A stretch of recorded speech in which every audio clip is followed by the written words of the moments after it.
Mainland 98.3 FM, where you get to connect with a large base of passionate fans and ardent listeners of our broadcast. We have flexible and highly competitive advert rates to suit your needs by negotiation. Contact us today on 0913 6000 420, 0913 6000 420, or send an email to info@mainlandfm.com.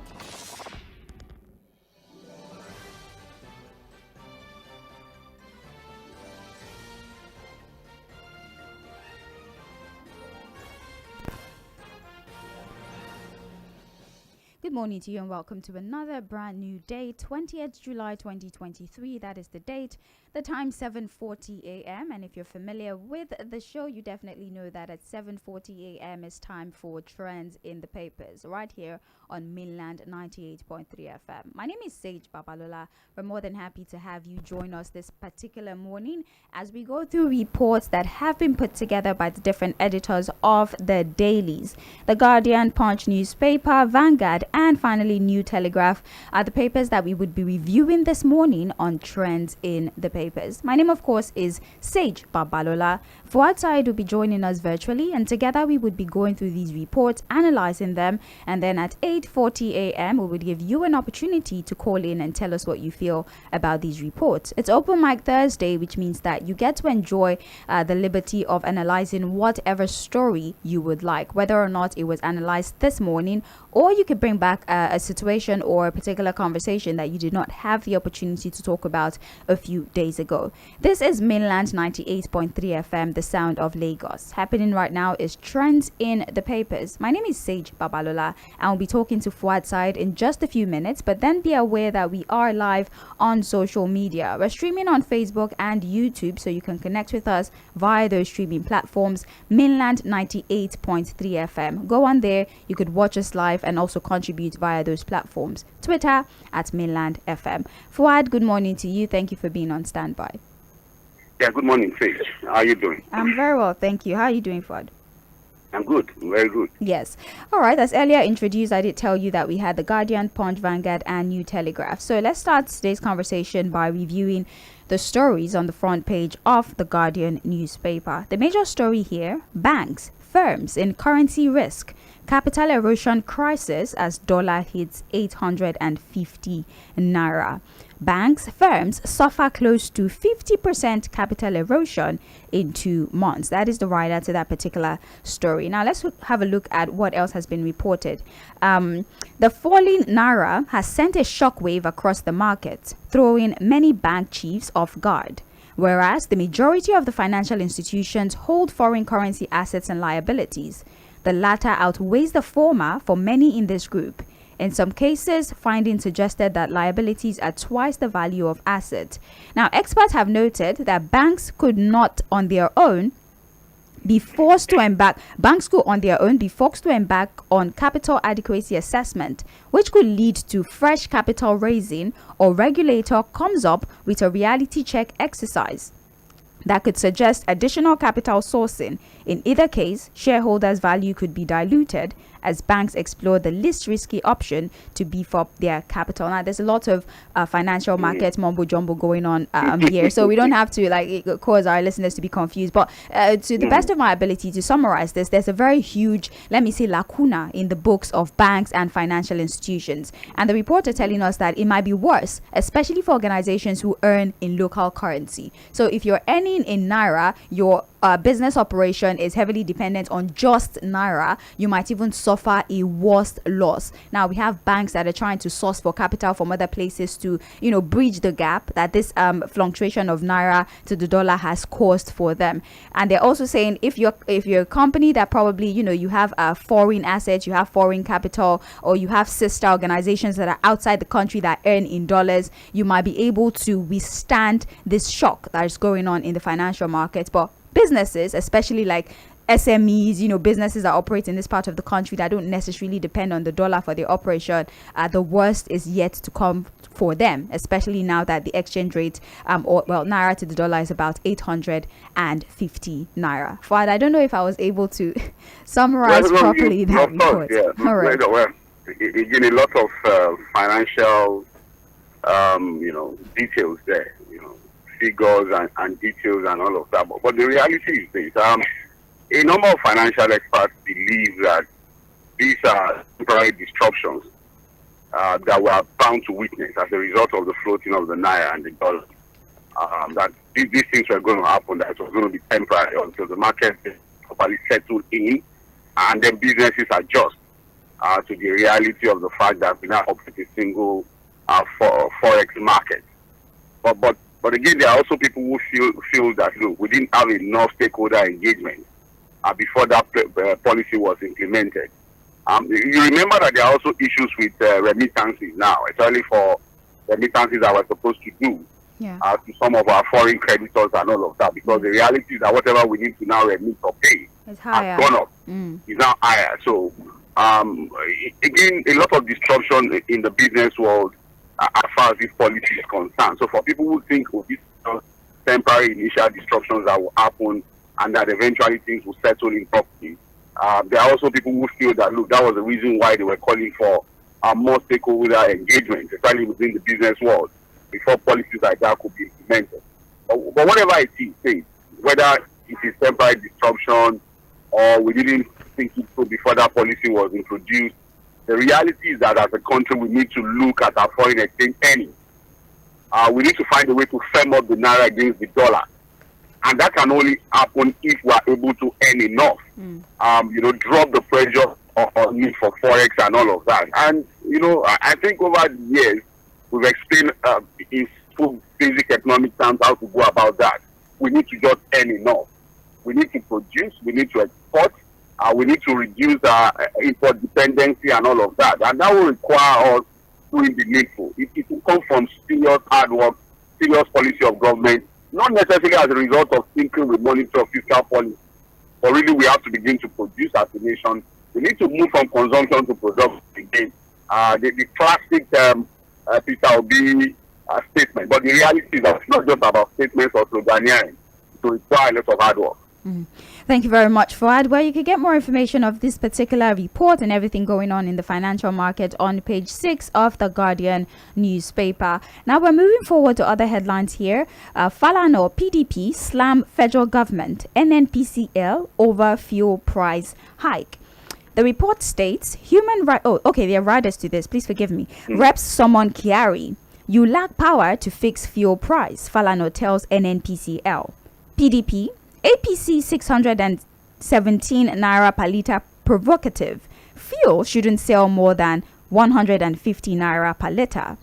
Nigerians deceived. Punished unnecessarily on petrol pricing, says Nigeria Labour Congress. Those are the riders. Now, the body of the story, human rights lawyer and senior advocate of Nigeria, Femi Falana, has slammed the Nigeria National Petroleum Company Limited over the fresh fuel price hike, adding that it lacked constitutional powers to fix the prices of petrol.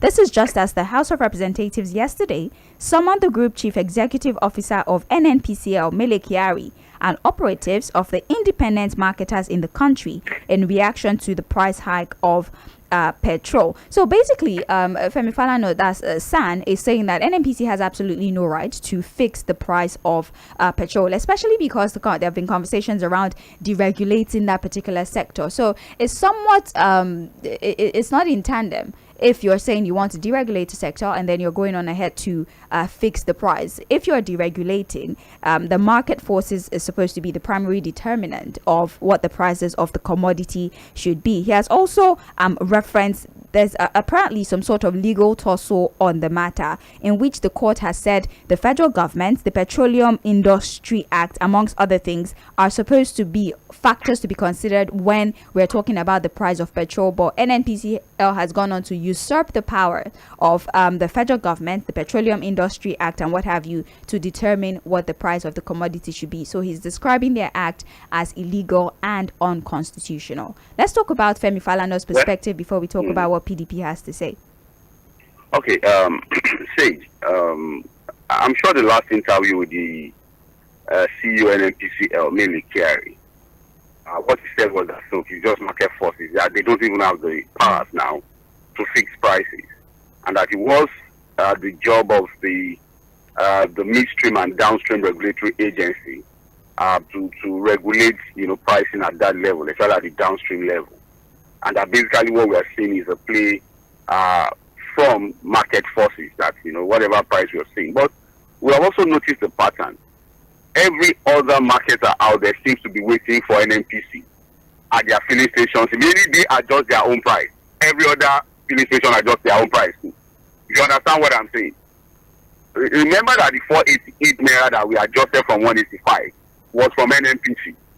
And that also affected every other marketer, whether major or independent. And now, what we have also seen is a pattern where immediately the NNPC adjusts its own price. Every other marketer does the same thing. And so you begin to ask yourself, even though you have deregulated the sector, so what they will tell you that, they do their own, maybe others are just following suit. And that's why I said that, look, you see, people in the business world, the so-called professionals, have the tendency to want to play with our intelligence when they use statements like market forces and all of these things. You have a market force that will never bring down the price of this product. Yes. And that's what I was saying yesterday, that look, the government needs to be careful to present itself as helpless, and that look, they've just thrown ordinary citizens in the hands of the bourgeoisie, the business class, to think how we can continue to model their life. So again, too many issues around the way we manage the oil sector in Nigeria. I'm sure we're going to get to what the PDP is saying, but I've been doing a lot of research really about the price of PMS around the world, especially for oil-producing nations like Nigeria. If you do an easy start on the price of PMS, for example, in Angola, I think as of today in Angola, a liter of PMS is still being sold for $0.36 or so. Wow. Less than $1 is about $0.362. If you multiply that by 750, using 750 as a calculation for the dollar, it is still being sold. A liter of fuel in Angola currently is still being sold for around 260, 270 naira per liter. If you understand what I'm saying. I'm with you, in Saudi Arabia, it is still about 0.6 something dollars. And if you do your own calculation, it is still hovering around 500, 520 naira per liter in Saudi Arabia. Now, where I'm going to is this, as an oil-producing nation, we are not bound by what happens in international markets if we are able to refine locally. Exactly. And apart from that, there are people who are beginning to justify the fact that, you go and ask about the price of PMS in other countries, or even in other OPEC countries. You cannot even buy cheap to refine locally. That's infantile, senseless argument. The reality is this, in Angola as we speak, that is the price of PMS.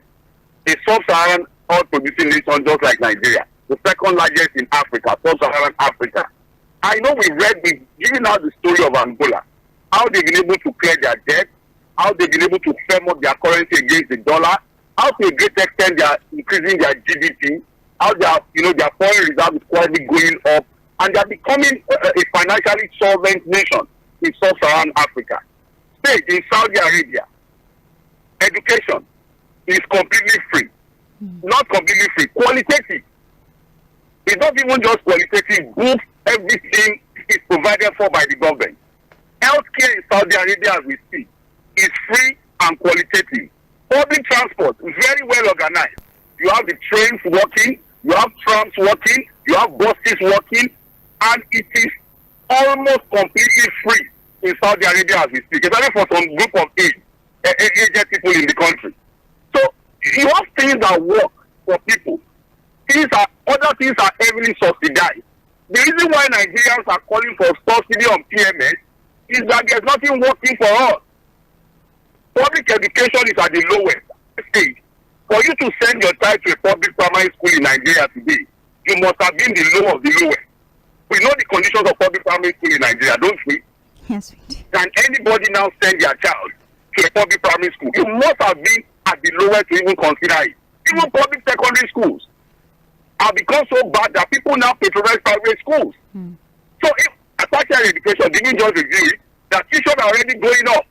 Yes. Let us look at water, public water. Where do you have public water supply in Nigeria now? Everybody has to sing ball. Power is not available. People have to buy generators. There's no security. You have to use vigilante, OPC, do street gates and everything. So what works for Nigeria? Go to our hospital, say, what do you have there? They will tell you it is free. Is it qualitative? Go to our general hospitals and see the condition. Look at the crowd there. You go there for consultation, they tell you it is free. Look, you have to buy your drugs, you have to pay for surgery. So Nigerians are asking, what exactly are we getting from government? Public transportation is non-existent. It is chaotic. Look at the BLT in Lagos. Is that how to run a BLT system in other countries? The same countries these politicians go to, is that the way they run their own bus system, their public transportation system? So that's why the Nigerians are saying that, okay, what exactly are we not getting from government if you remove everything? What exactly are we getting from government now? Let us start. Yeah, Fuhad, I might not be able to answer that question. Hopefully, when we open the phone lines, we can get the opinion of people. But then, the PDP have chided the All Progressives Congress federal government over Tuesday's hike in pump price of petrol. The National Publicity Secretary of the main opposition party, Babalola, in a statement, described the new price as a provocative exhibition of extreme insensitivity and callousness towards Nigerians, adding that the recent increment worsened the already suffocating economy situation under the APC leadership and has the capability of triggering very serious crisis in the country if not abated. Fuhad, do you support this sentiment that a crisis is probably looming if we don't arrest this increasing price of PMS as soon as possible? Well, the PDP's through their spokesperson is saying it's in the obvious, really. I think it's not just the PDP that is saying this. Every well-meaning Nigerian are continuing to question this idea of increasing PMS because it affects everybody. See, this affects everyone. Look at the cost of public transportation now. Look at the cost of fueling cars. Look, the roads are virtually empty. See, the roads are virtually empty. And look, the fact that the roads are empty does not even indicate anything reasonable as far as the economy is concerned. It naturally means that people are going to lose their jobs. Most likely people are already losing their jobs. Most likely businesses are already folding up. Because look, your economy, your GDP is also helped by activities of people. They are able to move around, transact, exchange money, do businesses. SMEs are able to survive. That's how to improve the economy of a nation. If everything is stifled out, people can't go out, they can't transact businesses, they are losing their jobs, unemployment continues to go up, then what kind of economy is still running? But I've always said it that the president should be careful to just continue to look at the figures. He should also look at humanity and understand his four social contracts to the people, which is to make their lives better. I'm sure we're going to get there now, or maybe it's reported in the papers. The 3 years of government now, through fact now, will be shared about 1.9 trillion naira, which is almost like the highest ever to be shared. Yes. Again, more money is being made available to government. More money is being made available. They have about 1.95 trillion to share among themselves now. Say, what is the guarantee that this money will be used judicially to better the lives of people?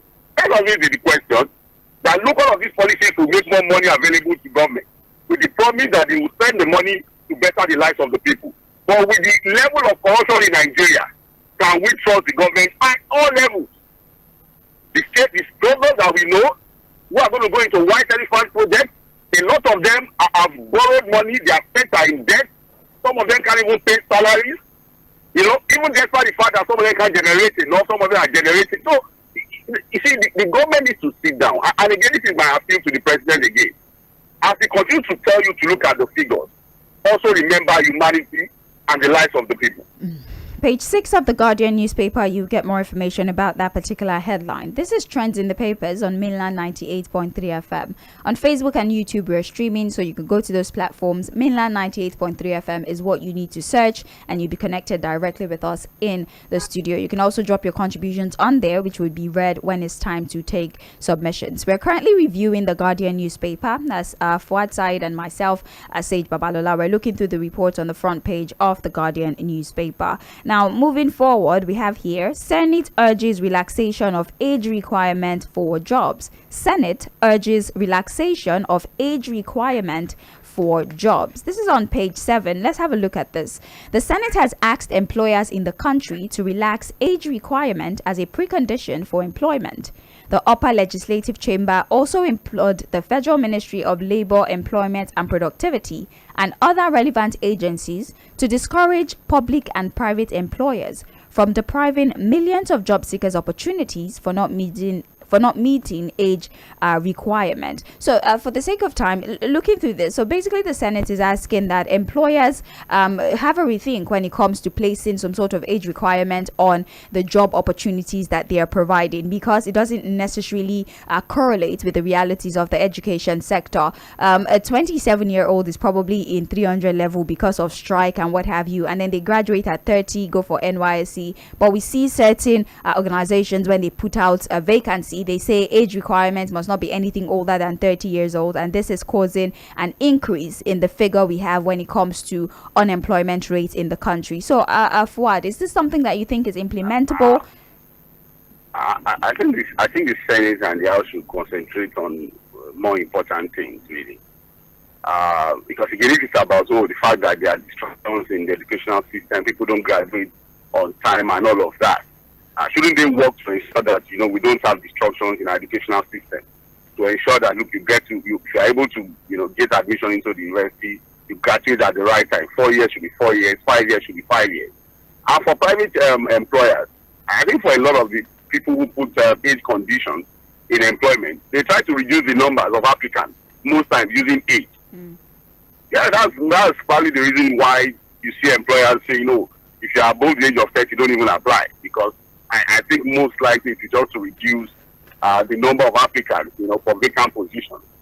And then of course, I'm sure people who are in the human resources business will tell you again that, look, age also matters in terms of performance when it comes to some level of jobs. You don't want to employ a graduate employee, for example, at the graduate employee level, and then you want to employ somebody who is over 40 years. You understand what I'm saying? Right. Because you expect that at that level you have to be a fresh graduate, somebody who is energetic, who's probably not yet married or something, who can concentrate to deliver the job at that level. So again, age is a matter of policy. I think experts will differ on this idea. Age is not necessarily the reason why people are not employed in Nigeria. So I don't know where the house is coming from as regards age. It's not the reason why people are not employed, really. I have to say that. All right, then, details of this particular story on page 7 of the Guardian newspaper. Now, let's talk a little bit on security. The headline reads, Northern leaders wrong to ask amnesty for bandit terrorist, says Clark. An elder statesman and Ijaw leader, Edwin Clark, has advised President Bola Tinubu to disregard comments from some uninformed Nigerians that the amnesty program in Niger Delta has not contributed to peace in the region. According to Clark, the call for amnesty for bandits is not only obnoxious but criminal. He said former governor of Zamfara State, Ahmad Yerima, and Ahmad Gumi, an Islamic cleric who called for amnesty for bandits, were mainly confusing two contemporary security issues. Now, the fight for resources in the Niger Delta region and the blatant criminality of bandits in the north are not the same thing. That's the argument of the elder statesman Edwin Clark. Yes, and he has referenced what was said by the former Zamfara State governor, where he says maybe a dialogue with these bandits might be the way to go rather than attacking them and trying to take them out. And he, of course, when he was arguing reference, he says, for example, in Niger Delta, the militants were being granted amnesty. So why can't it be replicated for the bandits? And Edwin Clark is saying these are two very different things. The militants were fighting for resource control, but these bandits do not have any reason whatsoever to perpetrate the evil that they're currently perpetrating. Fuad, what do you think? I mean, I know what you think about Yerima's position, but what do you think about Clark's position? Well, I think when the issue of Yerima, the governor of Zamfara, visiting the Aso Villa and talking to the president, calling for amnesty for bandits and all of these criminals in the north. My position was exactly the same thing the elder statesman is saying. That look, and I think I was really taken aback when he now referenced the idea of amnesty for militants in the Niger Delta. That if that was done to Niger Delta militants, why shouldn't it be extended to bandits and criminals in the north? And I'm like, these are two different things, for God's sake. What was happening in the Niger Delta at that time was the issue of inclusion, equality, and the quest for resource control. that led to most of these guys, going into what you call economic sabotage. Maybe blowing up pipelines and all of that. And that was an agitation that the state knew that they needed to attend to. Some of those agitations brought up the Niger Delta Development Commission. It brought up the amnesty program for them. It brought up the argument for 30% derivation, to attend to the needs of the Niger Delta region, which is the main region providing about 90% of the revenue of the country. Now, look at the north. Look at the bandits in the north. What are they agitating for? Is that even an agitation? That is pure criminality. Where you go, you rape people, you kidnap them, you kill farmers, you burn villages. That is pure criminality. You steal people's things. And that was why I was asking, if Sonny Yerima, the governor of Zamfara, was the one that introduced Sharia to that state. It was under his government that Sharia was passed to law in Zamfara state. What does Sharia say about what those bandits are doing? Because what they are doing is pure stealing. It's even more than stealing. It's armed robbery. It's purely criminal. And I know what Islamic law says about activities like that. Unless the former governor of Zamfara is saying that Sharia is only for the poor and the less privileged, and that bandits are so exclusive in nature that Sharia law does not have to apply to them. And so, again, I understand what the clerk is saying. That it's just, it's completely uncalled for anybody to come and then begin to ask for not even the level of criminality and crime that these bandits have committed. And again, one has to also watch the vice president. The last time he made a statement that insecurity in the north cannot be tackled alone by kinetic measures. That it has to be kinetic and non-kinetic. Yeah. And the grammar was the problem. And basically, what he was saying about the non-kinetic means is still towards the issue of amnesty. Dialogue and negotiations. And so that's the man just use grammar. It means that the vice president is also calling for some form of dialogue and negotiation with these criminals. And we must say no to that. And that's what the new chief of staff is saying, chief of army staff is saying, that look, northern leaders need to come out and tell us as the military, do you want us to go all out against these people and exterminate them, or you are still ready to continue to negotiate with them? That because a lot of times that the military tries to go after them, you see politicians saying they've granted them amnesty and they are still negotiating with them. So it is the choice of the political leaders in the north, whether they still want to be rubbing the heads and shoulders of these criminals, or they want the army to do their job. So all this kinetic and non-kinetic, again, is using towards the idea of negotiation with these criminals. Page 28 of the Guardian newspaper, that's where you find that story. We're still reviewing the Guardian newspaper. We have this headline here. Subsidy removal. KWESU direct members to work twice a week. All right.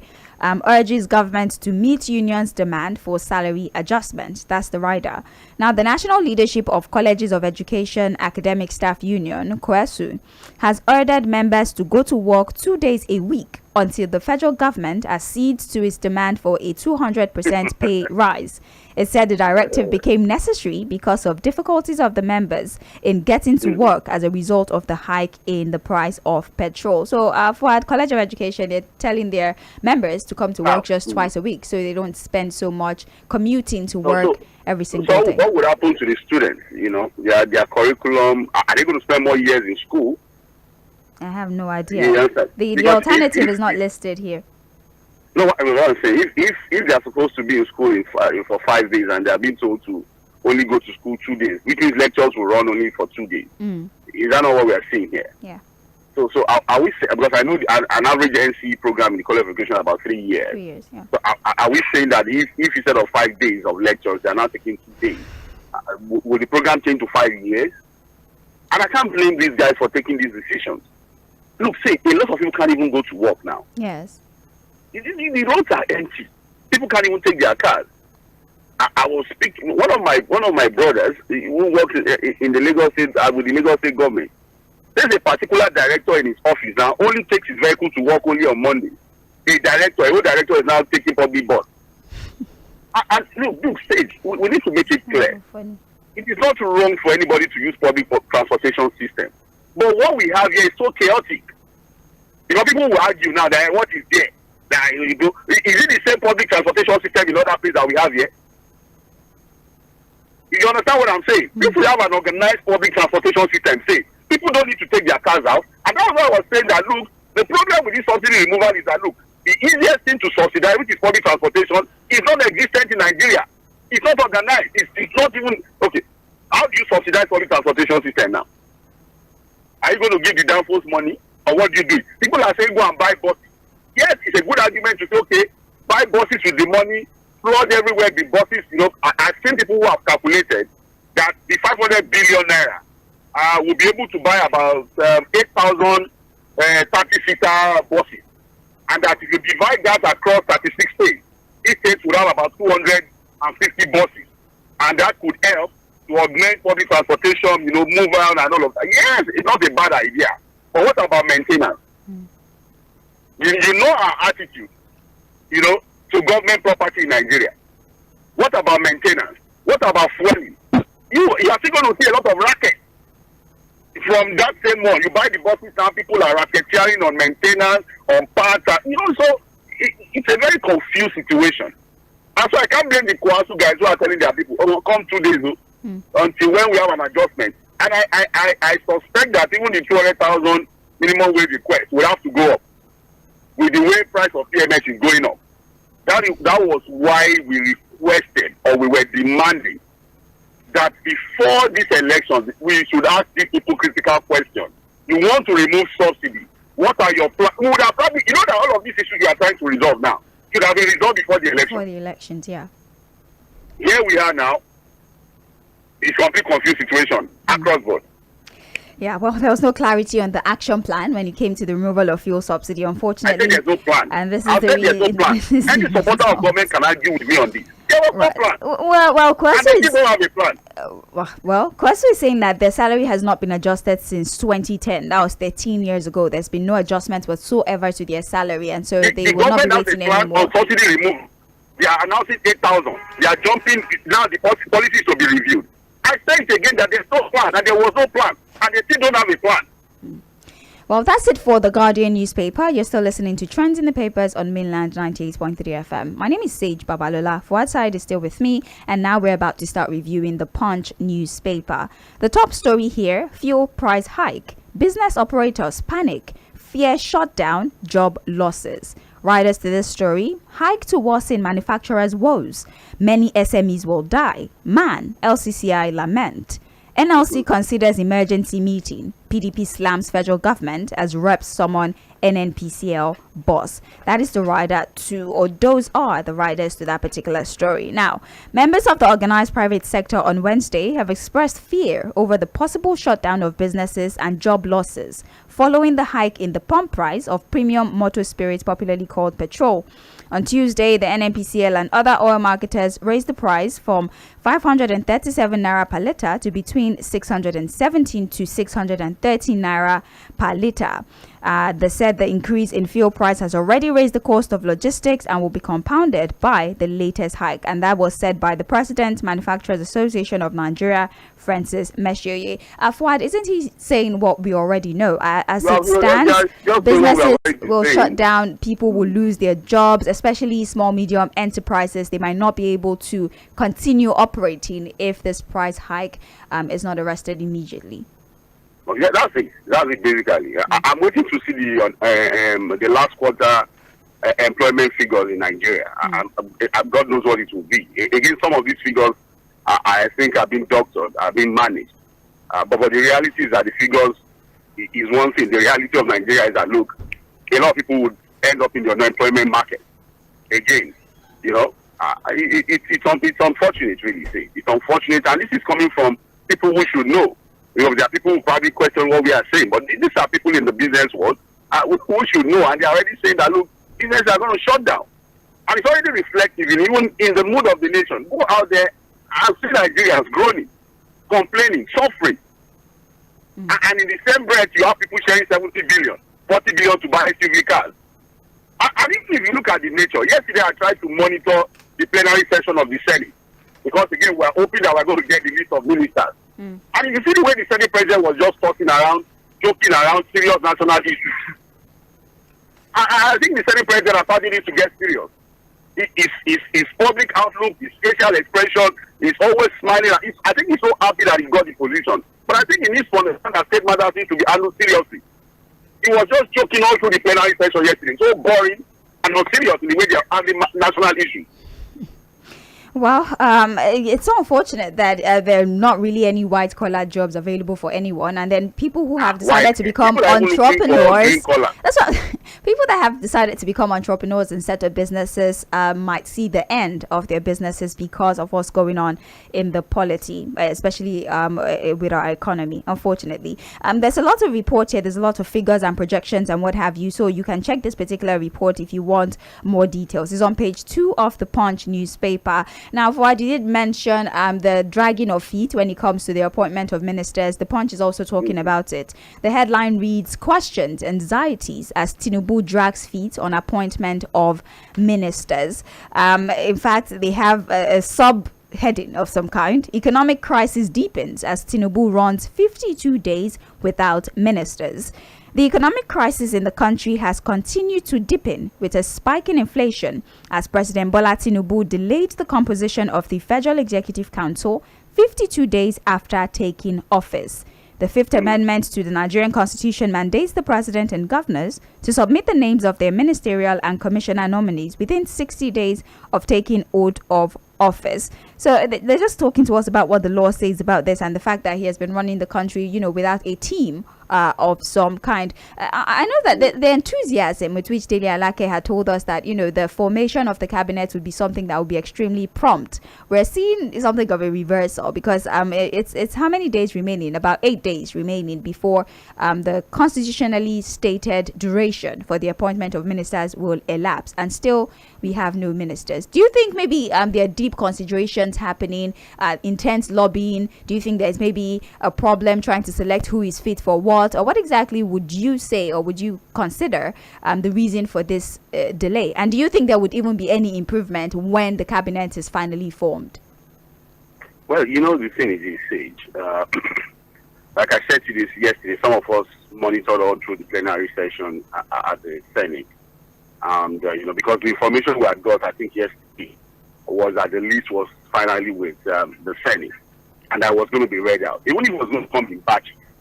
But here we are 52 days down the line. The list of ministers is not yet out. Even if it is with the Senate until it's made public, to still be assumed that the list is not made available. And the reality is that whether we like it or not, ministers run these ministries. In fact, what will happen is that with ministers, you have a clearer view. You have a clearer understanding of the direction of the government in terms of their policies and all of that. In fact, ministers are supposed to be budgetary provisions of the ministry. They spend this money and all of that. So you are able to gauge the actions of government more.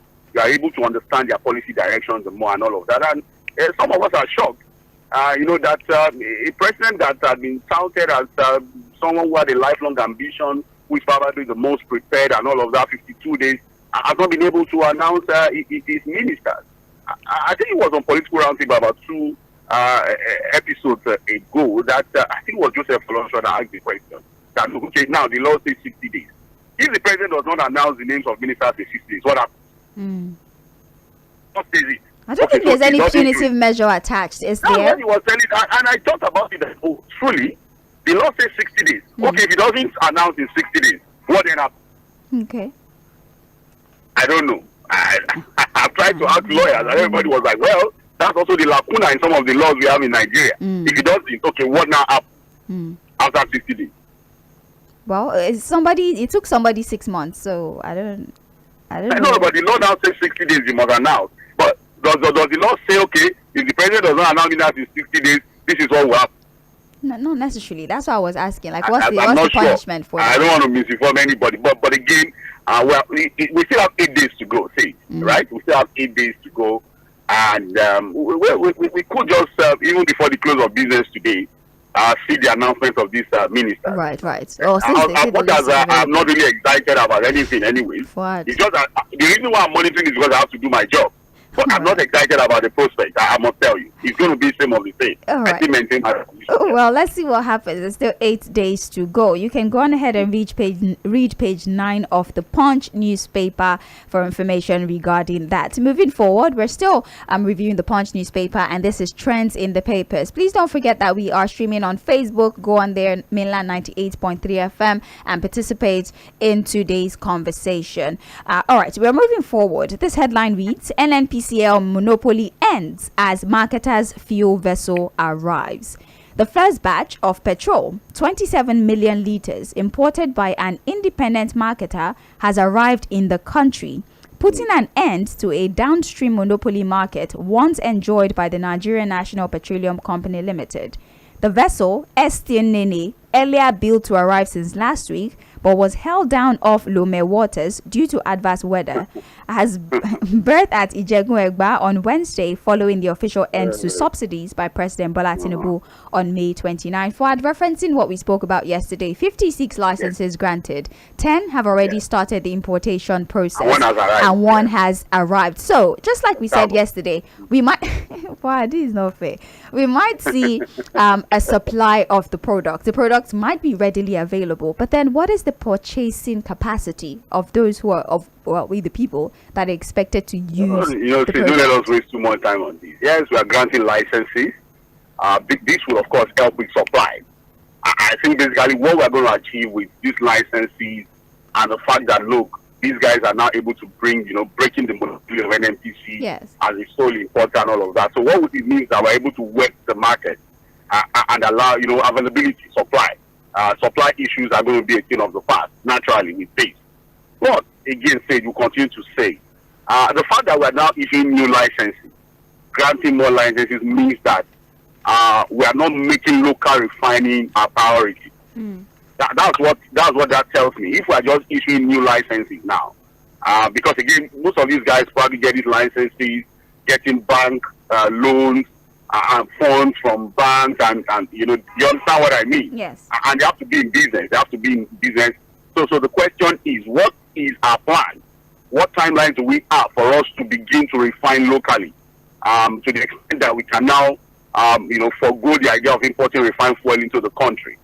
Now, that's one question that we don't have answers to. And like I've said, again, it's a bit shocking to some of us that we are not seeing the urgency in this government. We are not seeing this government prioritize the idea of having local refineries in Nigeria. Even in its inaugural speech, a lot of us will remember that even in the inaugural speech, there was nothing mentioned about the refineries in Nigeria. There was nothing mentioned about the idea of guaranteeing local refining capacity of Nigerians. So, and the reality is that, look, as long as we continue to import, it means we are bound by dictates of the international market when it comes to crude pricing. Yeah. Not just that, we're also bound by the issue of forex. So our forex begins to misbehave the way it's misbehaving. I think it's about 850 now. 850, yes. Because these guys are not going to use Naira to go and import this product. They're not going to collect Naira now at the international market. So they have to use the dollars. So as that continues to go up to what naturally these prices will continue to go up. So these market forces that these people are talking about, I think it's one aim somewhere. They know the reality of it, that no market force is going to drive price down so long as we continue to import and we are bound by dictates of international market and forex. They know all these market forces a story. It is just to bamboozle us. There's nothing there. There's nothing in that market force. So, and I'll say it again, we didn't vote for market forces. We voted for a president to make the lives of us better. Okay. Simple.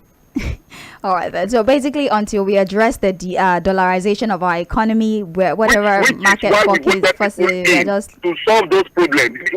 We didn't vote them to come and to hand us over to market forces. That was not why we voted for them.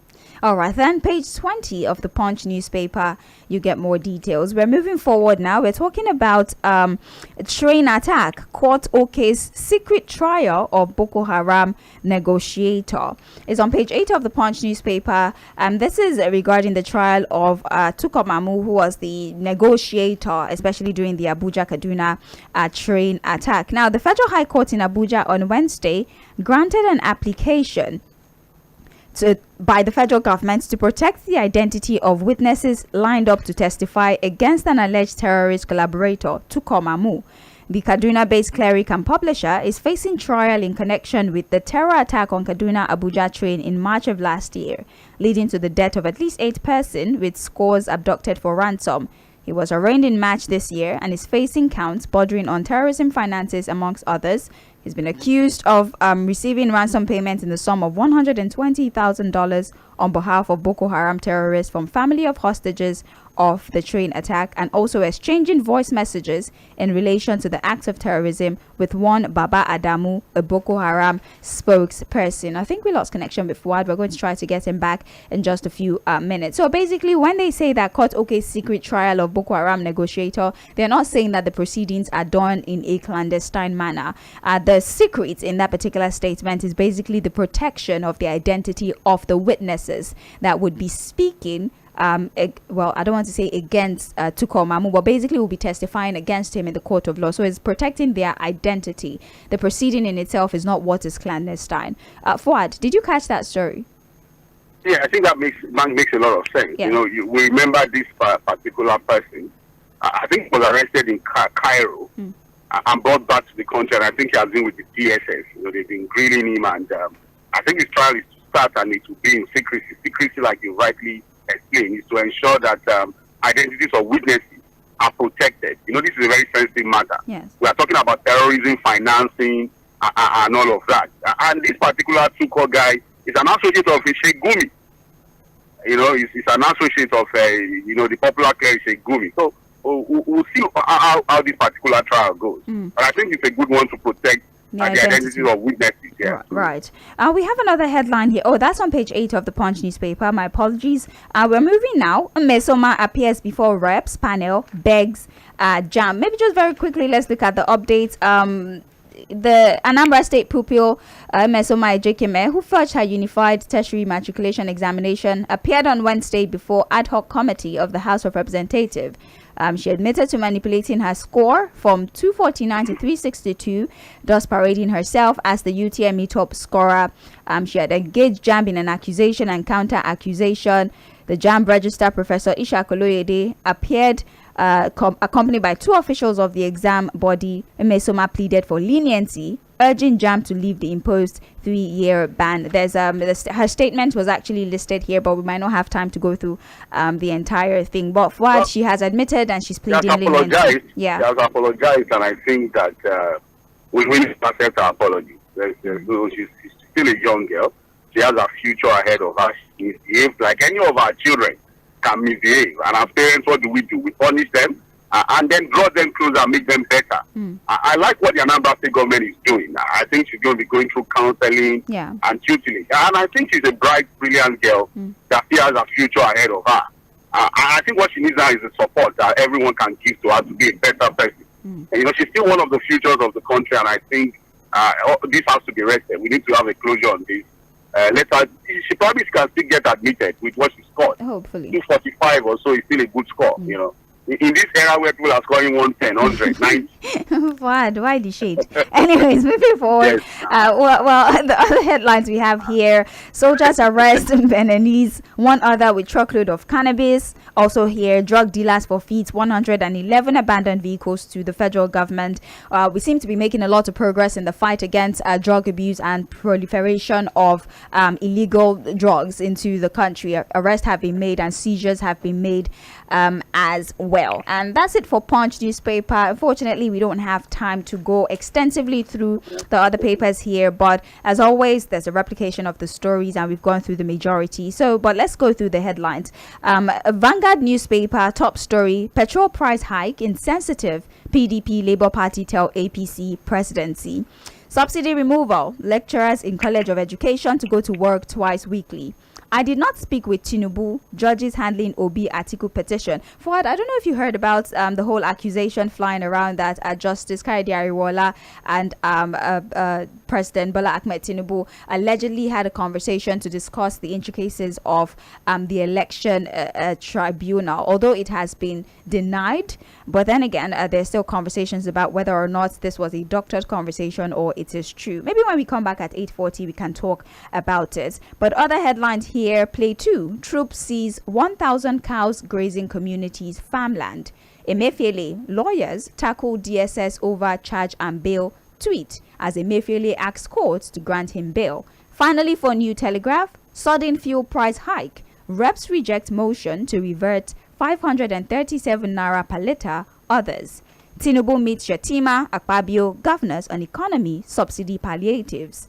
$53 million Paris Club refund. Court threatens Emefiele with arrest. And finally, global food crisis imminent as Russia strikes Ukraine grain after ending sea deal.